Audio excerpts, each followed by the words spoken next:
আমাদের সময় আমরা পরীক্ষা দিলাম 25% কি 26% পাস করছে, আর আপনি 58% পাস করেছেন। ওই পাস করা ছেলেগুলো সামনে নিয়ে আসেন দেখি কোন পাস করার যোগ্যতা আছে। আপনাকে আমরা যেভাবে চিনি জি। যে আপনি ইংলিশ শিক্ষক, ইংলিশ শিখিয়ে থাকেন। জি। এই বছর এইচএসসি পরীক্ষায় 12 লক্ষ শিক্ষার্থী পরীক্ষায় অংশগ্রহণ করলেও 5 লাখের উপর শিক্ষার্থী ফেল করেছে। জি। তার মধ্যে দেখা গেছে সবচেয়ে বেশি ইংলিশেই ফেল করেছে। জি জি জি। তাহলে কি বলবেন, স্কুলে ইংলিশের কি দুর্বলতা রয়ে গিয়েছে কলেজে? ইংলিশের দুর্বলতা আজীবন আছে। এটা তো পাস অনেক বেশি করছে, কিসের কম করছে? অনেক বেশি করছে না, অনেক বেশি করছে। আমাদের সময় আমরা পরীক্ষা দিলাম 25% কি 26% পাস করছে, আর আপনি 58% পাস করেছেন। ওই পাস করা ছেলেগুলো সামনে নিয়ে আসেন দেখি কোন পাস করার যোগ্যতা আছে। এখন ঠিক মতো যদি প্রশ্নপত্র নেওয়া হয়, খাতাগুলো যেদিন এক টিচার এটা নিয়ে বলছে, আমার বই দেখে বলছে যে আমরা তো নির্দেশ আছে 3টি বানান ভুল হলে 1 মার্কস কেটে নিই, আমরা কাটি না। নির্দেশ আছে তারপরে কাটে না। ওই খাতাটা সুন্দর করে দেখেন 33% পাস হয় কিনা, অসম্ভব। আমরা যে সময় পরীক্ষা দিয়েছি, আমাদের খাতা যেভাবে দেখা হতো সেইভাবে যদি দেখা হয় 33%ও জুটবে না, 58% তো দূরে থাক।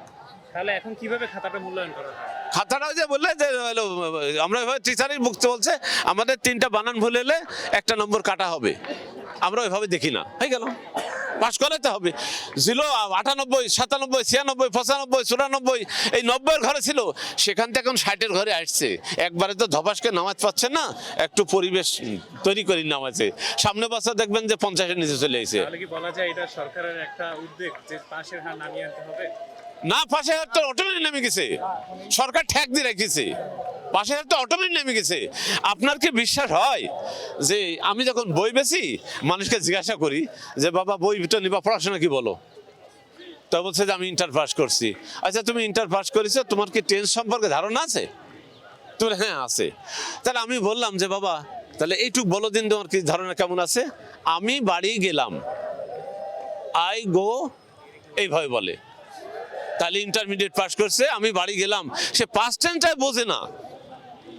এটা আমি কোনো ছাত্রকে অভিযুক্ত করছি না, কোনো টিচারকে অভিযুক্ত করছি না, কোনো প্রতিষ্ঠানকে অভিযুক্ত করছি না। মাননীয় শিক্ষা উপদেষ্টা